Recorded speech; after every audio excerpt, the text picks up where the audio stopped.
Circuit 42 would like to thank Pop Culture Paradise, Toy Anxiety, the Spawn Point Gamers Lounge, and Dragon's Lair San Antonio. Hello everyone and welcome to the newest episode of Cosplay Circuits.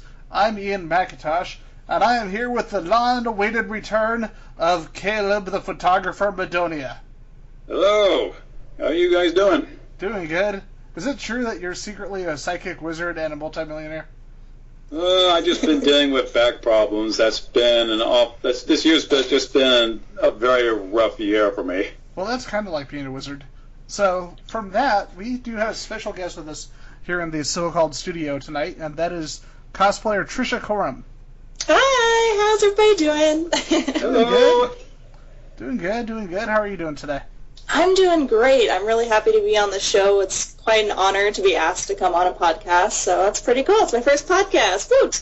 Yeah, I think the first time I saw your costumes was actually I was derping around Facebook and I saw a post on Angela's page regarding and there was some girl dressed as Dipper. And I'm like, that is like the best female Dipper ever.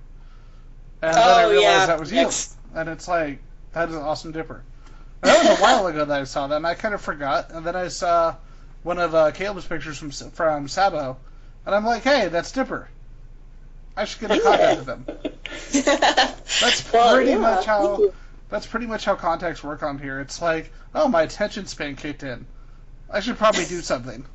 Well, I mean, whatever works. You got me on the show, so I guess it worked out, right? Yep. All right. So, for those who don't know you, who are you and what do you do?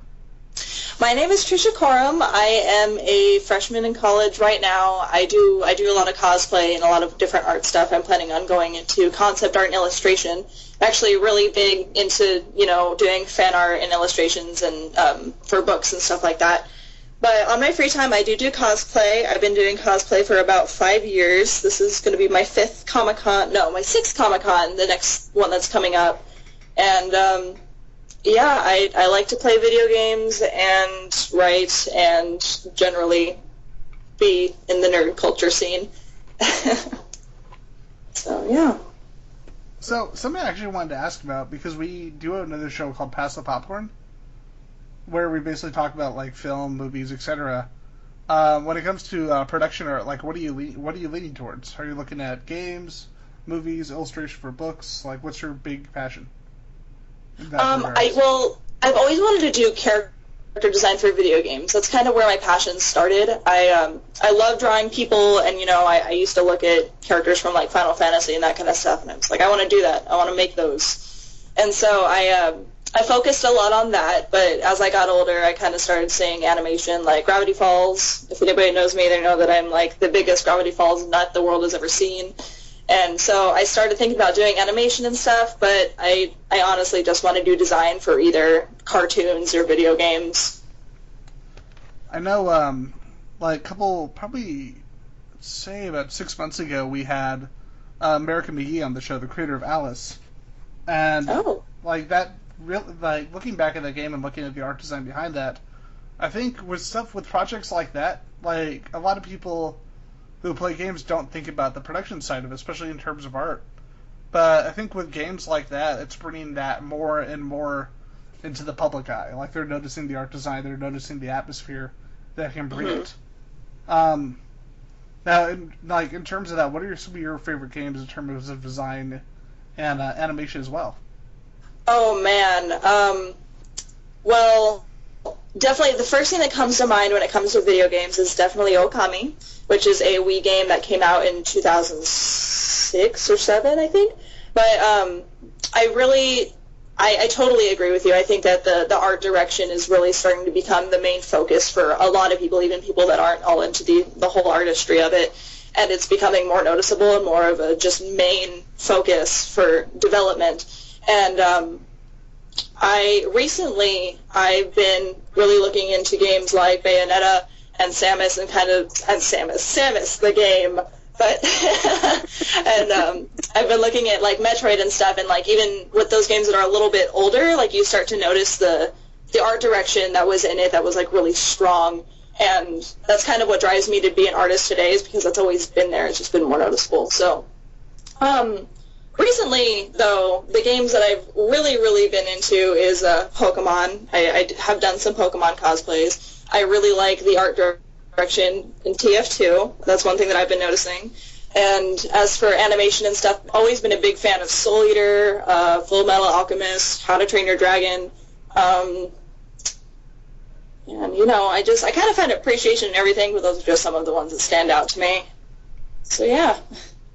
I think, for me, like, the big ones that I first noticed was stuff done by LucasArts, like on the Scum engine. Because, oh, yeah. Yeah, you look at Monkey Island, or you look at the work by Tim Schafer, especially on, like, Full Throttle and Grim Fandango. And that's where I noticed it more early on. Because, you know, like, it's getting closer and closer and closer now. But back then, console and PC, consoles were nowhere near what you could do on PC, especially in, like, the late 80s, early 90s. Mm-hmm. And, like, games by LucasArts, that's really where that design started to really stand out for me, and that's where it really grabbed my interest. Yeah, no, I totally get that. And I can't even say how much I appreciate, like, game remakes. Like, the new Ratchet and Clank is definitely one that I'm looking forward to coming out for the PS4. And I remember seeing the trailers for that and seeing how absolutely gorgeous the capabilities and the new gaming machines are becoming. And it kind of gives you a big respect for the original designers for the old games who didn't have as much but still was able to create that air and that sense of the game and the aesthetic and the feeling and that kind of stuff. Exactly. Now, one of the things I did want to ask about, especially in terms of this, is, like, does that end up finding a way into a lot of your cosplay? Oh yeah, definitely, absolutely. I mentioned Soul Eater just a few minutes ago, and I cosplayed Death the Kid for 4 years, but I also created about 5 different Soul Eater cosplays for my friends, and each time I did it, I looked back at the style that the original artist had put into it and the inspirations that he used when he was making the characters. And, you know, that kind of found its way and just, like, piqued my interest, and I wanted to make more of the cosplays. And so, but even simple things, like, I've cosplayed Team Flare and stuff, and, you know, they're pretty much just in a red suit with red sunglasses, but they still have that artistry to them where they're designed after something. They're inspired by something, which is really easy to get inspired by, especially being an artist. And what is your personal favorite cosplay that you've done? Death the Kid is definitely up there. I really like my Bill Cipher cosplay, though. I'm working on updating it right now because the wig is awful. But yeah, I have to say that my Death the Kid cosplay is my favorite, even though it was also one of the most annoying because of all the symmetry jokes I would get walking through the convention halls. But it holds a lot of good memories, and I'm looking forward to doing more Soul Eater stuff in the future because of it. Awesome. Caleb, did you have any questions? Let's see, what was it? What has been your biggest geek out moment during convention events over the years? Oh, my goodness. I've had a couple. Definitely the ones involving voice actors. I remember, I was actually in my Death the Kid cosplay for this. Both of them I was in my Death the Kid cosplay. The first time I was at Sabaton Con over in when it was held at the Renaissance at Westgate in Arizona, and a little girl came up to me and she, you know, told me that her brother told her to tell me that I was asymmetrical if she found somebody walking around with 3 stripes in their hair. So of course it's a little kid, so I did the whole symmetry fit that he does in the show, and I fell on the floor and I yelled, and I hear this voice behind me, and it's the voice of Shinigami-sama from Soul Eater. Like, the actual voice actor had come up to me and was talking to me in character and, like, scolding me for being dramatic, and I had no idea what to do. And I almost hit him in the nose. I, like, pushed myself off the ground so fast to see him. And that was definitely one of the biggest geek out moments. But I also, while I was in my Death the Kid cosplay at Comic-Con last year, I went up to go ask Todd Haberkorn a question, who's the voice actor for Death the Kid, and for the American voice actor. And I went up to go ask him a question, and I hadn't even gotten in line yet, and he, like, stopped me as I was walking in front of his table, and he told me that my cosplay was amazing, and I nearly had a fit. And then when I went up to go ask the questions, he, like, reiterated, and he was like, no, seriously, that's one of the best Death the Kid cosplays I have ever seen. And oh my god, I can't even tell you how excited I was. I was almost in tears. So I guess just the excitement of being noticed by somebody who you look up to, or, you know, you has that strong relation with the character that you're not going to get anywhere else. So would you sum that up as notice me, senpai? Oh my god, yeah. That's exactly what it was. Well, that was your best moment to remember. I'm sure I'll have more great moments in the future. Hopefully one day I'll be the one up on the panelist list or a guest at a convention. So one way or another. Well, I look at it this way. You know, think about this. You're here at the bottom with us at Circuit 42. Oh, I wouldn't call that the bottom. Definitely like jetpack up to the top, because, I mean, you're already showing us sympathy by being on our show, and it's pretty awesome. Oh, thank you. But quick question regarding your costumes. Like, everybody talks about their favorite costume, best costume, and now we to go for the big cliche. Was your first costume, and what's your opinion on it looking back? I'm actually going to say that I had several, because I was like, this was, funny enough, still a Death the Kid story. I can't seem to get away from this cosplay, but I updated it 3 or 4 times, and the very first time that I made it, I also made a Shinigami-sama cosplay, a Medusa cosplay, a Stein cosplay, and an Ashura cosplay for my very first year of Comic-Con, and it was terrible. It was so bad. And the only thing that I had really done before that, and I didn't really consider it a cosplay because of how ridiculously simple it was, I did a Hunter from Left 4 Dead, which is one of my favorite games of all time. And I kind of just walked around the convention and was smelly. But anyway, at Comic-Con, those costumes were so shoddy, and they were all made of cardboard duct taped together and, like, with Gorilla Glue to hold it when we got back to the hotel room. And I mean, I loved those cosplays to death at the time, and looking back, it's kind of like a good milestone for how far that I've come. But, like, the wig was like this crazy Halloween wig that I had managed to somehow dunk enough hairspray on to make it stay down, but it still puffed out 2 feet from my head, that kind of thing. And, yeah, that everyone loved it, so I mean that was kind of my gateway drug into the cosplay community. I wanted to be like the other people, but I mean people still loved seeing that cosplay because I guess it was kind of rare to see it at the time. So people, you know, flocked to us, and we couldn't get down the convention halls, and I thought I was so great. And then a year later, when Caleb actually set up a photography session with me for my Death the Kid cosplay, which is still the best photo set I've ever had done of my own cosplay. By the way, props to you, Caleb. Yeah, I still recall the first meeting moment that made you a big hit. Yeah, it was awesome. Thank you. And you still did a great job, especially enduring my soreness I had to deal with. Oh, no, it's no problem, man. I'm flattered enough that you, like, come and take my pictures for me. That's awesome. But, yeah, so that was my first cosplay. I'm done with my Death the Kid cosplay, though, and I'm going to pack it up and not wear it anymore. But it was a good, it's always going to be a good memory, and it was a good starting point for me. So, here's a question. What can you tell us what you're planning next as far as another costume? I'm actually planning quite a few big things, and by quite a few, I mean one big major centerpiece. I'm putting together, first of all, I should preface this with, I am, like, 6'1", and I'm a, like, pretty, like, I guess, filled out person.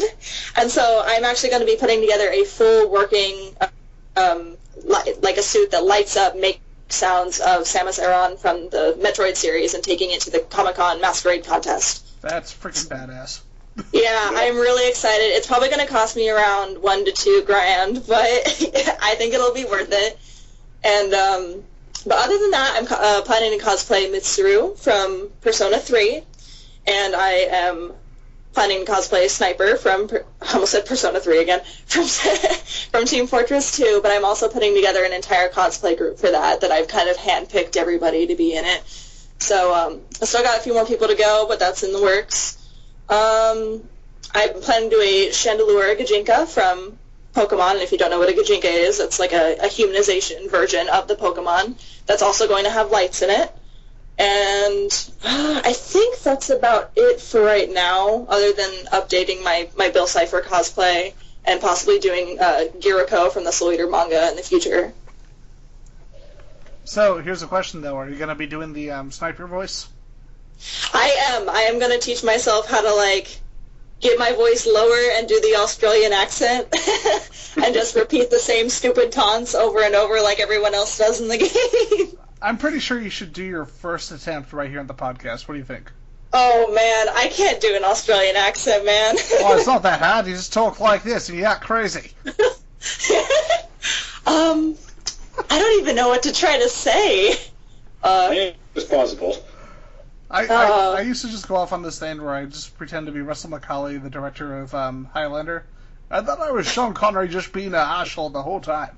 It just worked out really, really well.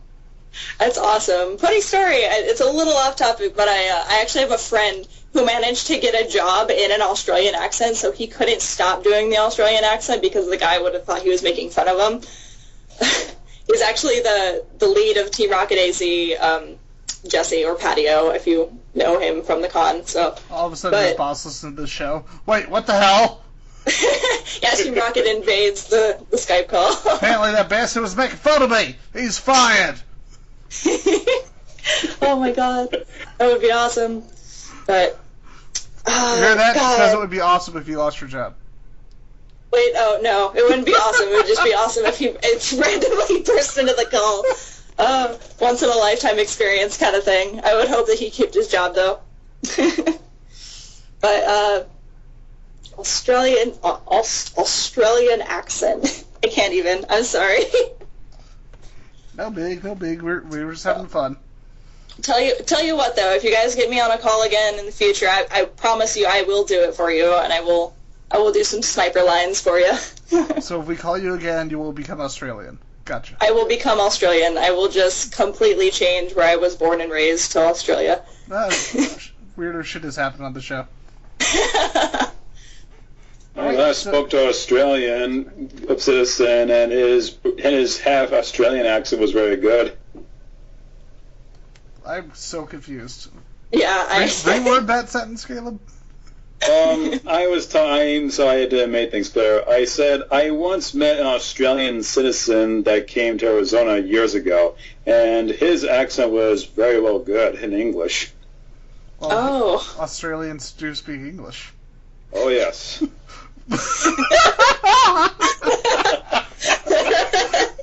Oh my god. Oh. Great quotes from Circuit 42. Australians do speak English. No context at all. Just have that as like a little clip on like a best of. Oh my gosh, yeah. With like a really inspirational font. Like put that on an inspirational poster. Oh god. Okay, and I want to get a picture of this. And I want to get a picture of the sniper, and just put Australians do speak English and send it to John Patrick Lowry.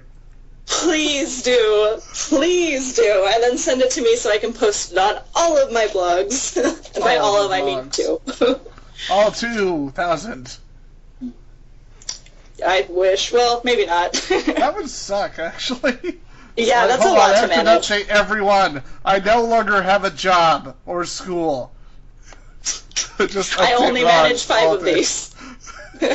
The rest are inactive. And all of them just have that picture of Sniper that says Australians do speak English. That's all they have on them. It's like, Australians do speak English. Food is important to live.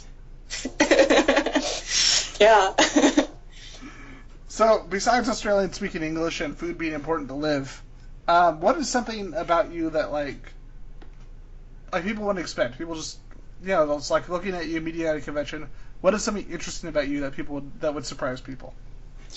Oh man, that's kind of a tough one because I mean I'm pretty outward with my personality and I kind of don't hold anything back a lot. But let's see. Well, I was I don't know why this is the first thing that came to mind, but I was like that weird half goth, half like scene, half emo kid. Yeah, three halves. That's how it went. But I was in like 8th grade, and I set my friend's hand on fire. Like, that was my personality. I was just violent and mean to everybody. But other than that, like, I don't even know. And that's in the past too, so I don't even know, I guess. So why did you set your friend's hand on fire? 'Cause now I and everyone listening and Caleb needs to know. Okay, so this is my best friend. We've been kicked out of stores several times together. You set your best friend on fire. Okay, that's a good I did. For like no reason.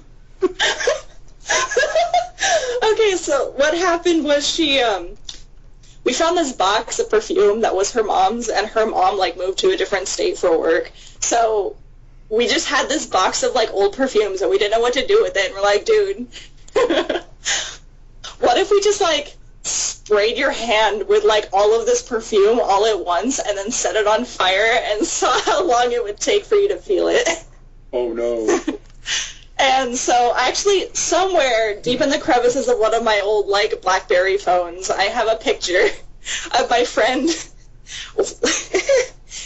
flipping me off with her hand on fire, and it's just covered in this blue flame, and it's the most epic thing.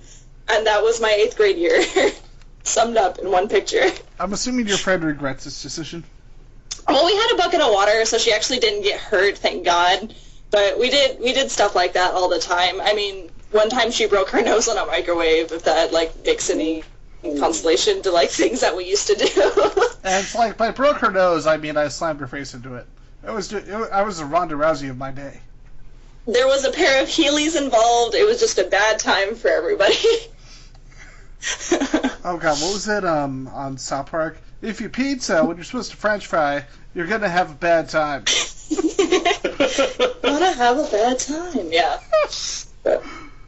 Okay. But yeah, so that was the best story ever. I got more of those if you guys ever want to have me on the show. Just a Tricia tells stories about her stupid, like, junior high. Like, let me tell you about the time with the robot. That was fantastic. Apparently we had one. I wish, man. It's amazing you got away with it, too. I mean, there's photo evidence and everything. Well, actually, what you don't know is that she actually spent a good amount of time in juvie. Didn't quite get that far, but got pretty close a couple times. But, yeah, other than those, like, past stories, like, I don't really have anything. Like, I don't know.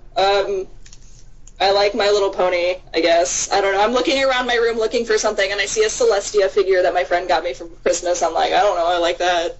I've never seen all of the Star Wars movies or the Lord of the Rings movies. Well, at least have you at least seen the good ones, meaning the first 3.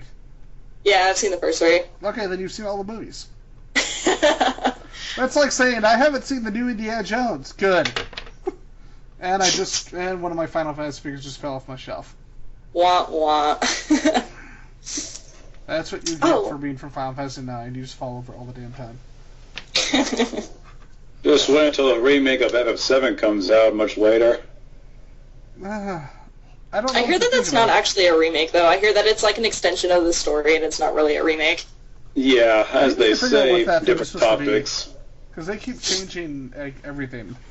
It's like, just make a remake. That's what we want. Please. Mostly they're concerned about the battle system will be different from the classic version. We're going to make it a spin-off of Final Fantasy 13. No! Why? Why? Final Hallway 13. You see Troy Baker, like, crying in the background? It's like, I have to come back again. Why? Oh my god. But again, I like the fact that he still comes back for all the Saints Row games as male 1. Like, I don't. Yeah, he is actually, his character is male 1. And he keeps coming back for all the games. Oh, okay. So you gotta admire that. Funny thing, here's something about me that a lot of people might not, well, not necessarily might not expect, but I've only played Final Fantasy 13 and Realm Reborn. Please don't shoot me.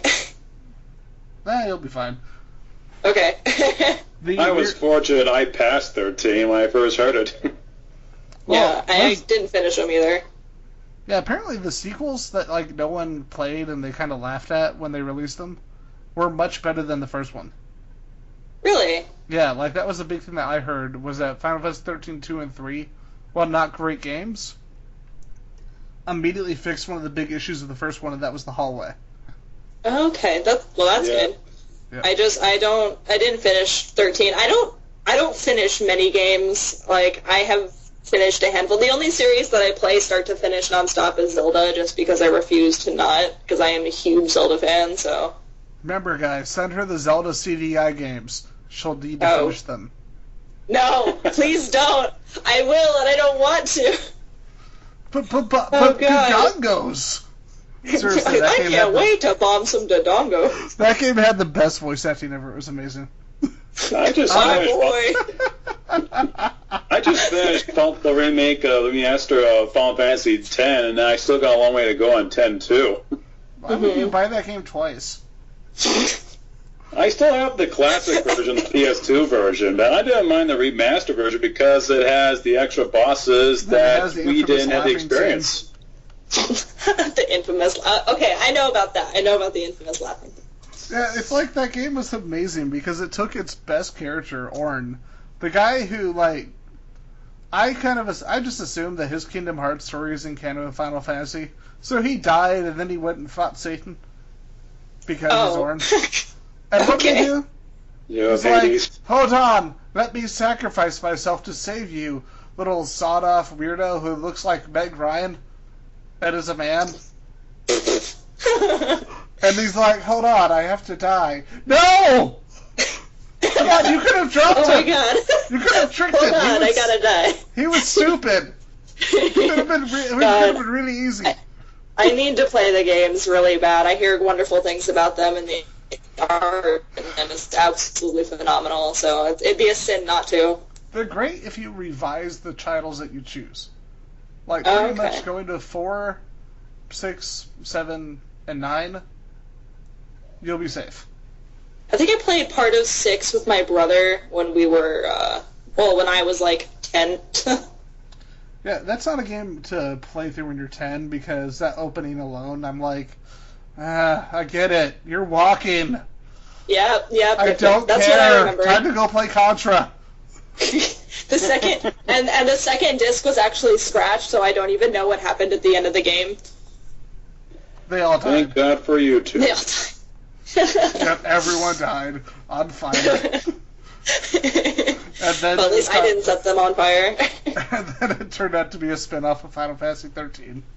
The one thing I agree with the social including of Spoonie when mostly they talked about was with the sequels with FF13, 2, and 3. Most of the writing was a bit off, but one thing I will give credit to the trilogy, it has an awesome soundtrack to it. Mm-hmm. That's usually how it goes. That's like saying Final Fantasy games have nice cutscenes. Oh yes, when you have the music that makes it extra epic. There's nothing epic about 13. You stop saying those things.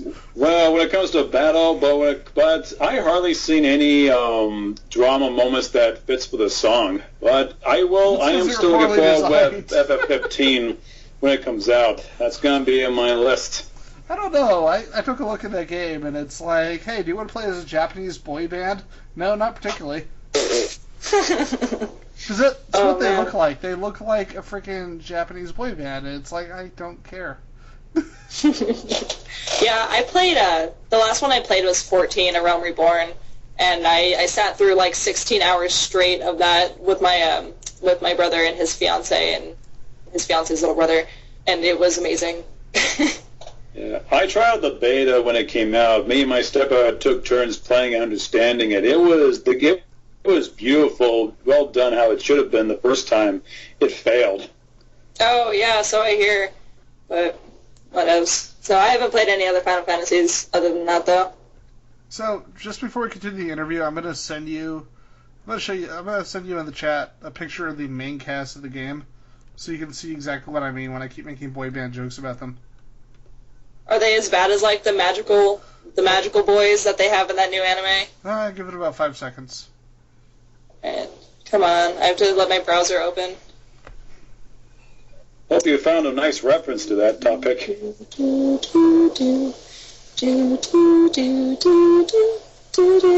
Meanwhile, as they travel through the mountains of space. Oh my god, they do look like a boy band. Ah! They look like they're gonna start dancing like aggressively at me in their red bottom shoes. It's like, don't worry, we'll stop them with dancing. And then the enemy just explodes. Oh yeah. It's like, yeah, that was effective. I don't know why we're Swedish. Now they're a Swedish boy band. Yep, they're a Swedish-Japanese boy band. Oh god. We should write At least the they're next not Final Australian. Fantasy. Oi! Check out boy singing! You can stop that anytime you want, Russell Crowe. No! Aggressively dance at you. Oh my god. I need to learn how to Australian accent so bad. I need to learn how to accent at all. I don't know how to do any accents. When do you cut this together with, like, footage from this game with, like, Les Miserables and Russell Crowe? It'd just make it the greatest thing ever.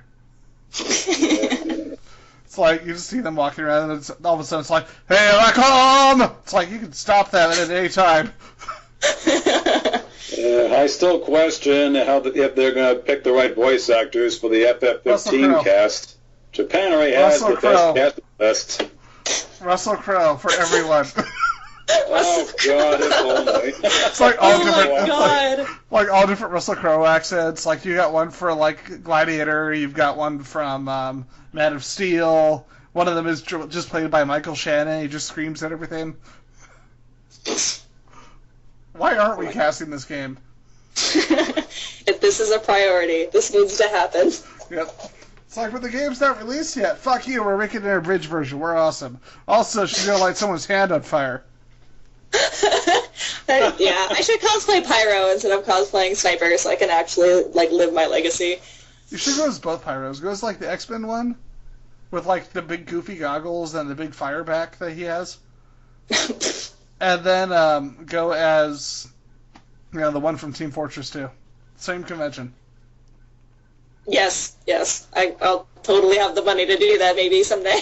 I love X-Men Pyro. I love the fact that you have a character who, if he doesn't have fire around him, he's just absolutely fucked. Yeah. It's like, so what's your power? Have you by chance read the comics for TF2? Yes, I've actually got the hardback with all of them. Dude, where did you get that? I need it. I need it yesterday. We are now going to Amazon.com here at Circuit 42. Hope everybody's doing well today. Here, It's really nice to be on the podcast. talk to them about things being on fire. So, have you guys ever lit your friends on fire? Because I have. It was a good Oh, time. Jesus. Was. Oh, wow. My brother, that's actually kind of funny. I actually almost set my house on fire with the flamethrower that my brother gave me, like, last year. Okay, now you have to tell this story. Yeah, okay, so, like, my brother got a flamethrower for Christmas. Why? Because I know. Also, my second to oldest brother is ex-military, and he was the one that got the flamethrower, so it probably wasn't the best idea. But, I live out in Tonopah, which is, like, this big, desolate area. I actually live, like, 10 miles from the biggest nuclear power plant on this side of the United States. So to give a kind of idea of where I live. And, so it's all, like, brush and, like, gross trees that are dying all the time. And so we would get so much brush in our front yard, my brother would, like, scoop it all up, and then he'd take it to a burn pile in the back, and that's why he got a flamethrower. But, after I moved to a different house in the same town, my brother gave me the flamethrower, and, like, we had a brush pile, and he actually let me do it, and, like, he turned around for, like, 5 minutes. I didn't know what I was doing. I was just, like, shooting all of these tumbleweeds with fire, and then one of them, like, jumped off of the pile and, like, landed on my roof, and it didn't go anywhere, and we had to, like, get on the roof and, like, put it out. So, yeah, I almost set my house on fire. There's just a lot of parts in your life that involve fire, I've noticed that. Yeah. So are we glad that we're not in a studio with you right now? Okay, you'd be safe as long as there wasn't any perfume around and, a lighter. And flamethrowers, yeah. I just, I could just imagine that, you being Pyro for the X-Men. It's like, oh, I left all my flame stuff at home. Oh, yeah, by the way, Pyro's Australian, too. I totally forgot that. I'm not even bullshitting. Like, instead, I don't X-Men. Yeah, I love how in the movie, instead of making him Australian, they just made him kind of bland. Mm-hmm. Like, even in the good ones by Bryan Singer, he's like, I'm a rival for Iceman. That's great. Go join Magneto or something. Okay. He does. Okay. But, yeah, it's terrible. It's like, you take away his fire, and he's like, I can't do anything. Then people just leave him there. It's the easiest fight ever. What are these little chibi figurines of all the classes? I want them, and I want them 20 minutes ago. Okay, back to this. Sorry. I got distracted by, Tiny Spy, and I was like, what is that? Oh, have you seen the Team Fortress figures by NECA? No. Jeez, I am so misinformed. I just recently got into this, so... They're difficult to find now, but there's actually a store near me that has them on clearance. I don't think they realize that the figures go for, $40 to $50 to $60 a piece. We should visit them and see if they have sniper for me. I will pay you money. Unfortunately, all they had was Spy and Engineer. No! Well, I'd take Spy, too. I like Spy. He stabs people in the back. Seduce me. So, with that, is there anything else that you want to talk about regarding your work in cosplay? I guess I did kind of want to talk about my views on what cosplay is and participating in cosplay and people's mentalities on it. Tell us, damn it. Tell us. Okay. All right, here we go. So I've been cosplaying for about 5 years now, and one thing that I've noticed is that a lot of people do it. I don't want this to sound bad, but a lot of people do it for the sake of attention. A lot of people do it for the sake of fun, and sometimes that gauges the quality, in floating quotation marks, quality of their cosplay. And I just kind of wanted to make a point that there's a lot of really conceited cosplayers out there, and for you young aspiring cosplayers who are watching this right now, don't let them get to you. I had a Spirit Halloween wig for my first cosplay, and I'm starting to work on a full-out Samus cosplay. Let that be your gauge for not caring about what other people think. But, because it seems like, I know that that's said a lot, but I think that a lot of people don't really drive that home, and I am guilty for it a lot. I would get really self-conscious on myself for being 6'1" and trying to cosplay Get the Kid who's 5'5", and so don't let that stuff get to you. If you want to do a cosplay that's accurate to your body type, go for it. If you want to do something that you're not the body type for, go for it. If you want to cosplay a guy and you are not a guy or whatever, don't worry about it. That's all I cosplay. I've cosplayed 2 girls in my life, and they've both been generic Pokemon grunt villains. So just don't let your standards stoop to the point of, because I hate the show, the cosplay heroes people. I don't like the Heroes of Cosplay show. I think that they're all pretentious and jerks, and I do not watch it because of that. So don't let those people get to you, because if you like cosplay and you want to work towards it, it's just like my artwork. When I tell people, if you like it, then you work for it, and then if you work for it, you will get better. So don't let anything get you down. And that point needs to be driven home with a jackhammer and 50 nails made of gold. I don't even know, but don't let those shitty people get to you, honestly. So I kind of just want to say that. And yeah. I was going to say that actually reminds me a little bit of something I posted on Facebook the other day. I don't know if either of you saw it, where I basically told people, if you're cosplaying, if you're getting into cosplay to try to become famous or trying to make money, and if that's your primary goal for getting into cosplay and dressing up and doing this, you're kind of doing it for the wrong reasons. Yeah, you're not going to have fun doing that. I was surprised though. There was like the vast majority of people agreed, and there was maybe one guy who like literally was coming up with excuses, like saying, "Oh, it wasn't my fault that people know who I am," blah blah blah. And it's like, wow, that doesn't come off as egotistical at all. Yeah.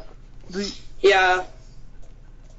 thing that did make me geek out a little bit was that two of the people who liked that post were actually Ivy Doom Kitty and Vegas PGD. Oh my gosh! Wow. Yeah, and I'm like, holy shit, that like lent so much legitimacy right there. Mm-hmm.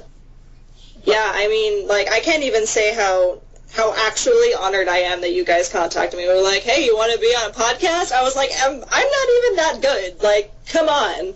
But so, like, just you guys say that you're at the bottom. You're not at the bottom for me. The bottom for me was like trying to duct tape together costumes of characters, and I am not there anymore. So thank you guys for this. It's awesome. Well, you know what? For me, like, part of the big reason, it doesn't matter, you know, if a guest is really big or not. It's more of these. I try to bring on people who clearly are enjoying what they do, mm-hmm. and are clearly trying to put something a little extra to make themselves stand out. Because you can get a whole bunch of people who do the same cosplay character from the anime Another. Yeah, the girl from Another, and it's like you are all doing the same exact costume. But when someone does something really unique or something really interesting or clearly has that extra bit of passion for it, that's when I say, hey, you know what? Let's see if they want to be on the show. Well, I appreciate that then, that I fit into that category.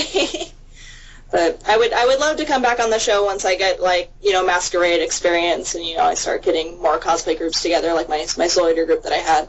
So, yeah. Awesome. And with that, where can people find you on this magical place called the Internema Webs? Well, I do have I have a Facebook page and a Twitter, and I have 2 Tumblr blogs, and they're all under it's actually a nickname that my oldest brother gave me when I was, like, itty-bitty, like, before I could even remember it. It's called Boomshika. It's spelled Boomsheika. And basically, you can find me under that username everywhere but Pinterest, because somebody on Pinterest is named Boomshika Jenkins, and it makes me mad. But anyway. Totally ripped it off. We should light them on fire. I was like, come on, this is so unique. How did you... Whatever. But anyway, you can contact me through my Facebook page. It's just Boomshika. My main Tumblr blog, which is actually my most popular outlet that I post all of my artwork on. And my cosplay stuff on is going to be Boomshika's art blog. So Boomshika with an S and then -art-blog.tumblr.com. I'm also on Twitter. And so, yeah, you guys can contact me however you want. I would absolutely love to hear from you if you have any questions about cosplay or doing art or just need, like, a pep talk for either of those things. I'd be happy to give it to you. So, yeah. That's awesome. Thank you for coming on again. And with that, brings to the close of our newest episode of Cosplay Circuits. I am Ian McIntosh. I am here with Kayla Madonia. Pleasure. And thank you again. Should we call you Boomshika? Should we call you Tricia? What should we call you as we close our show? Tricia works. I mean, I guess I'll start going by Boomshika once I get a little bit bigger in the cosplay community. So Tricia works for right now, or Trish, either way.